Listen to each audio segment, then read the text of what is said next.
नमस्कार, मैं हूं स्नेहलता और चलिए स्पेशल रिपोर्ट की शुरुआत करते हैं और बात करते हैं। प्रधानमंत्री नरेंद्र मोदी बार बार जीत की हैट्रिक वाली बात दोहराते हैं। एबीपी न्यूज और सी वोटर के सर्वे में भी तीसरी बार मोदी सरकार के सत्ता वापसी का अनुमान है। बीजेपी के नेताओं का दावा है कि ओपिनियन पोल से भी ज्यादा सीटें मिलेंगी, क्योंकि प्रधानमंत्री मोदी ने लोकसभा चुनाव में विराट विजय का ब्लूप्रिंट तैयार किया है। आज हम आपको बीजेपी के सीक्रेट डॉक्यूमेंट को डिकोड करके दिखाएंगे और बताएंगे कि पीएम मोदी ने कैसे चुनाव जीतने के लिए बूथ टू बूथ तैयारी की है।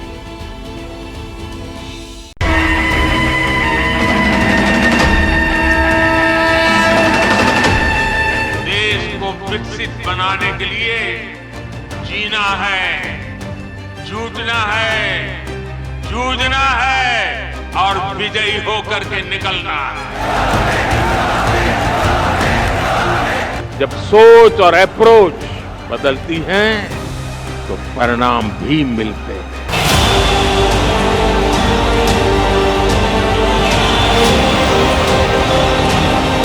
यही समय है, सही समय है। विकास का फायदा हर किसी तक पहुंचे और कोई इससे अछूता न रहे। भारत माता की जय, भारत माता की जय। सरकार एक दोस्त के रूप में, एक साथी के रूप में आपके साथ मजबूती से खड़ी हुई। जब देश को सशक्त बनाने के संकल्प को सिद्ध करने में योगदान का आह्वान कर रहे हैं हिंदुस्तान के प्रधानमंत्री, जब विकसित भारत की प्रतिबद्धता दोहरा रहे हैं 140 करोड़ हिंदुस्तानियों के नेता, जब नरेंद्र मोदी देश को तीसरी बड़ी अर्थव्यवस्था बनाने की प्रतिज्ञा को विस्तार दे रहे हैं, तब वो सत्ता में वापसी की रणनीति बना चुके हैं। मोदी सरकार की हैट्रिक के प्लान को उनके लेफ्टिनेंट आगे बढ़ा रहे हैं और एबीपी न्यूज और सी वोटर के सर्वे में बीजेपी की धमाकेदार वापसी के दावे किए जा रहे हैं।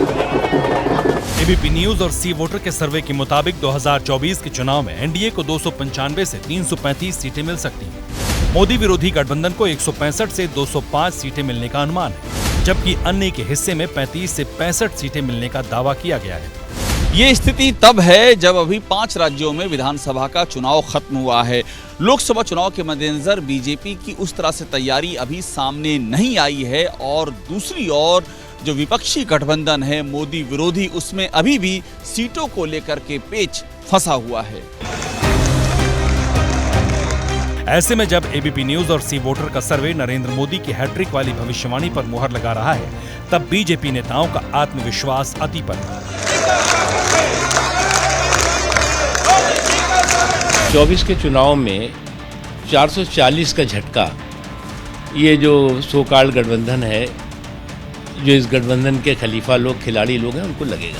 ये साफ दिखता है कि जो ये आंकड़ा है 335 और जो भी है आंकड़ा कहीं और भी जा सकता है, आगे भी जा 350 इसके ऊपर भी जा, मुझे लगता है 350 से 400 के बीच में भी आंकड़ा जा सकता है। मोदी जी के आने वाले समय में लोकसभा चुनाव में प्रचंड बहुमत से भाजपा आएगी। 4 राज्यों के चुनाव हुए, उसमें एनडीए को अच्छी जीत हासिल हुई, बीजेपी को, तो यही रिपीट होगा।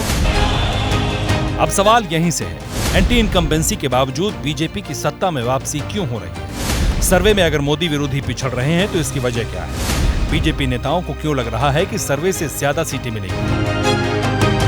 दरअसल जीत की हैट्रिक की बात करने वाले प्रधानमंत्री नरेंद्र मोदी ने सत्ता में वापसी का ब्लूप्रिंट खींच लिया है।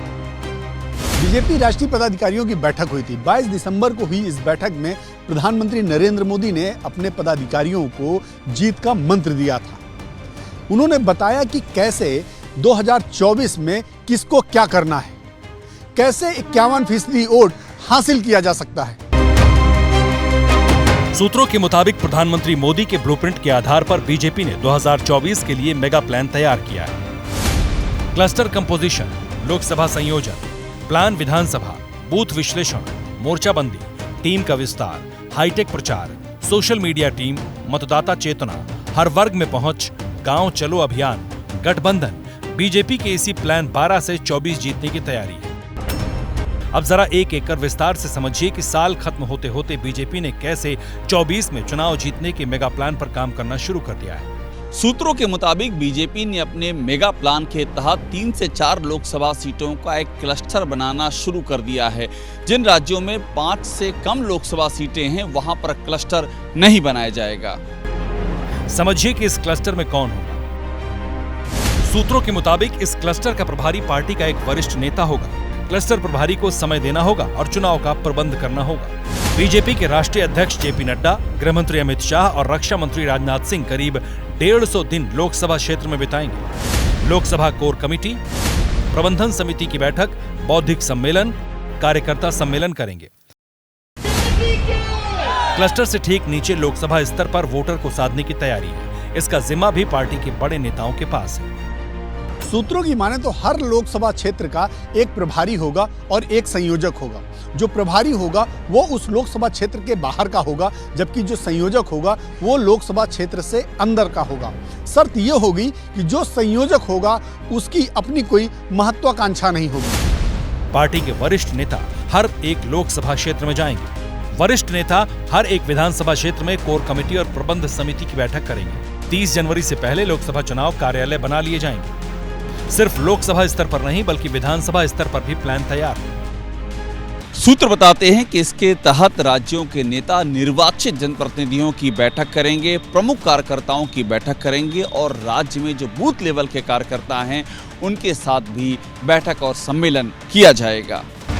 इस बीच 31 दिसंबर से पहले प्रदेश पदाधिकारी और जिला स्तरीय बैठक होगी। पीएम मोदी, गृह मंत्री अमित शाह और पार्टी अध्यक्ष जेपी नड्डा कार्यकर्ताओं को मंत्र देंगे। हर चुनाव में माइक्रो मैनेजमेंट करने वाली बीजेपी बूथ स्तर पर वोटरों को साधने की कोशिश में है। इसके लिए बूथ लेवल पर विश्लेषण किया जाएगा। सूत्रों की माने तो बूथ विश्लेषण को बीजेपी ने 3 कैटेगरी में बांटा है। ये विश्लेषण 2014 और 2019 के लोकसभा चुनाव और अभी खत्म हुए विधानसभा चुनाव के आधार पर होंगे। इन बूथों को 3 हिस्सों में बांटा जा रहा है। पहला, जिन बूथों पर तीनों चुनाव में जीत हासिल हुई। दूसरा, जिन बूथों पर लोकसभा चुनाव में बढ़त थी मगर विधानसभा चुनाव में पिछड़ गए। जबकि तीसरा, किसी भी चुनाव में बढ़त नहीं हुई। इनमें से जहां बीजेपी पीछे रही वहां पर विशेष फोकस करने की तैयारी है। वहां पर बीजेपी के बड़े नेता ध्यान देंगे ताकि मोदी की हैट्रिक वाली प्रतिज्ञा को पूरा करने में कोई कोर कसर बाकी न रह जाए।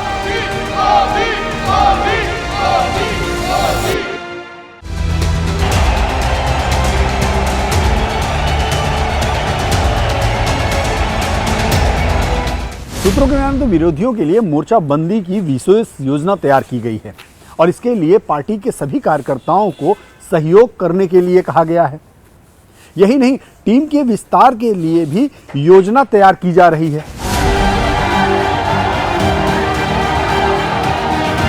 राज्य और जिला स्तर पर टीम को विस्तार देने की तैयारी है।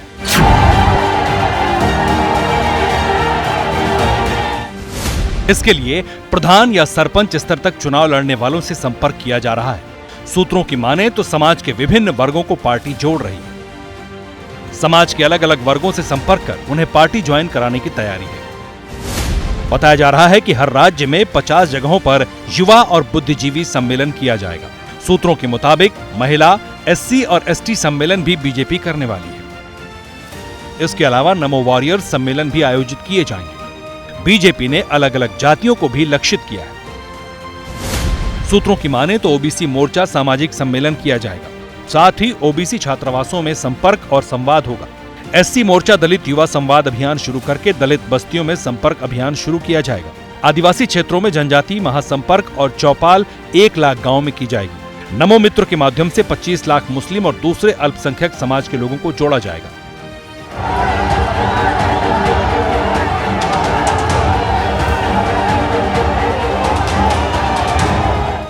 गांव के वोटर्स को भी साधने की पूरी और पक्की तैयारी है। सूत्र बताते हैं कि मोदी सरकार की हैट्रिक के लिए बीजेपी ने 7 लाख गांवों तक पहुंचने का लक्ष्य रखा है। इसके लिए जनवरी और फरवरी में गांव चलो अभियान चलाया जाएगा, जिसके तहत हर गांव से कम एक कार्यकर्ता को जोड़ने की तैयारी की गई है।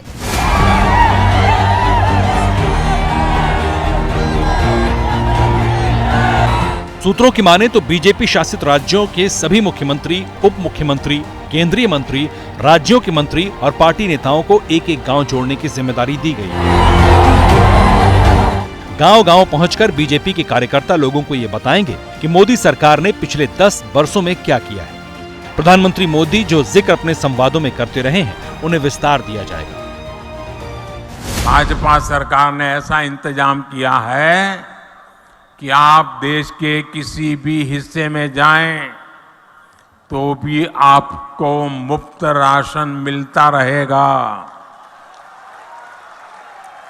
और इसलिए ही मोदी ने आपको one nation one ration card की सुविधा दी है। सिर्फ मोदी के काम का विस्तार नहीं करेंगे, बल्कि केंद्र सरकार की योजनाओं का लाभ जिन्हें मिला, उन्हें भी लक्षित करने की तैयारी है। रिपोर्ट के मुताबिक 2017 चुनाव के बाद बीजेपी ने लाभार्थियों का नया वोट बैंक बनाया है। 2019 से पहले लाभार्थियों की तादाद 25 करोड़ थी। बीजेपी को इनमें से 22.5 करोड़ वोट हासिल हुए थे। 2024 के चुनाव से पहले यह तादाद काफी बढ़ चुकी है। मुफ्त राशन योजना के जरिए ही पीएम मोदी 80 करोड़ आबादी को साधने की बात करते हैं। देश के 80 करोड़ गरीबों को मुफ्त राशन देने वाली योजना को भाजपा सरकार अब अगले 5 साल के लिए और बढ़ाएगी। बीजेपी लाभार्थियों के जरिए वोट के विस्तार की तैयारी में है। हालांकि नए वोटर्स भी बीजेपी के टारगेट पर हैं। सूत्रों की माने तो मतदाता चेतना अभियान के तहत नए वोटर जोड़ने का टारगेट भी दिया गया है। चुनाव प्रचार पर विशेष फोकस किया गया है। बताया जा रहा है कि दीवार लेखन से लेकर सोशल मीडिया तक हर स्तर पर मोदी सरकार के कामकाज का प्रचार प्रसार किया जाएगा। 5 जनवरी से लेकर 14 जनवरी तक डिजिटल दीवार पेंटिंग की तैयारी है। सूत्रों की माने तो हर बूथ पर हस्तलिखित दीवार पेंटिंग की जा सकती है। इसके अलावा सोशल मीडिया पर भी मजबूती देने की तैयारी है। सूत्रों के मुताबिक सभी प्लेटफॉर्म पर अपनी सक्रियता बढ़ाने वाली है। सूत्रों की माने तो चर्चित यूट्यूबर्स को शामिल करने की भी तैयारी की गई है। इंस्टाग्राम पर अच्छे फॉलोअर्स वाली शख्सियत के जरिए प्रचार की तैयारी है। इसके अलावा व्हाट्सएप पर भी मजबूत मैकेनिज्म तैयार करने पर जोर दिया जा रहा है। सूत्रों की माने तो हर जोन में मीडिया इन्फ्लुएंसर्स की बैठक कराने की प्लानिंग है। इसके अलावा जिला, तहसील और समुदाय स्तर पर मीडिया वर्कशॉप करने की भी तैयारी है। बड़ी बात यह है कि प्रधानमंत्री मोदी के ब्लूप्रिंट पर जेपी नड्डा और अमित शाह आगे बढ़ चुके हैं। पश्चिम बंगाल पहुंचकर बीजेपी के दोनों नेताओं ने बड़ी बैठक की, जिसमें उन्होंने 10 नेताओं की इलेक्शन मैनेजमेंट टीम भी बनाई। इस टीम में केंद्रीय मंत्रियों को जगह नहीं दी गई। उत्तर प्रदेश में भी बीजेपी 27 दिसंबर को बड़ी बैठक करने वाली है, जिसमें सभी मोर्चों के अध्यक्ष और सभी प्रदेश पदाधिकारी शामिल होंगे।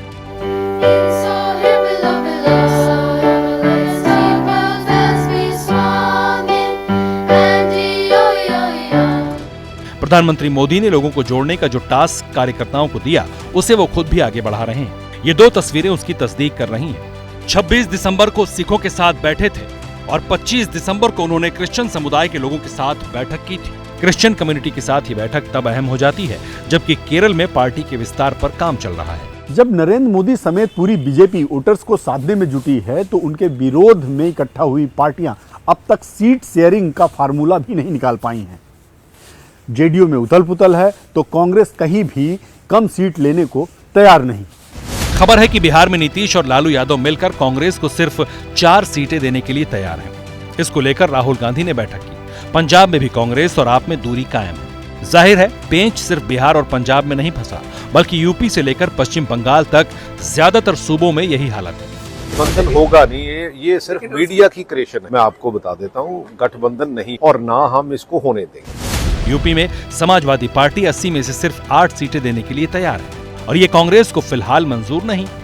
इसलिए बीजेपी नेताओं का दावा है कि सी वोटर के सर्वे में जितनी सीटें अभी आ रही हैं एनडीए को, उससे कहीं प्रचंड बहुमत से जीतकर प्रधानमंत्री मोदी लगातार तीसरी बार सत्ता की अट्टालिका तक पहुंचेंगे।